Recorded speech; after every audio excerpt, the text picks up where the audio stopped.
Des pertes historiques, près de 5 milliards d'euros. Les résultats pour l'année 2012 du groupe PSA Peugeot Citroën ont confirmé les difficultés de l'entreprise. Des chiffres alarmants qui, selon la direction, sont dus à une dépréciation massive d'actifs. Nous avons une perte extrêmement importante, 5 milliards, mais qui comprend 3 milliards 9 de dépréciation comptable. Et là, ce n'est pas de la trésorerie, c'est simplement la reconnaissance dans nos comptes d'une situation durablement dégradée du marché européen. Et ceci nous a conduit à faire un ajustement de la valeur du groupe. Sans surprise, c'est la branche automobile qui plonge, et tout particulièrement le marché européen, avec des ventes qui ont reculé de près de 15%.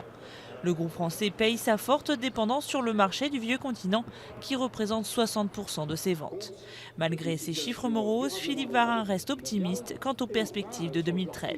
Ce qui est important, c'est que dans cette année extrêmement difficile, nous avons construit les fondations sur lesquelles va s'appuyer notre rebond industriel et commercial. Nous avons eu des lancements réussis, la 208 de Peugeot est un succès. Puis sur les hybrides, nous sommes aussi, avec une technologie lancée il y a un an, en deuxième place au niveau européen.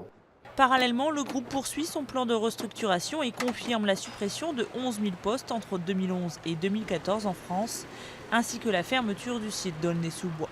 À Aulnay, justement, la grève continue. Des échauffourées auraient éclaté ce mercredi entre certains grévistes et certains cadres. À la suite de l'annonce des résultats financiers, la CGT dénonce un jeu d'écriture comptable destiné à noircir le tableau pour justifier l'injustifiable.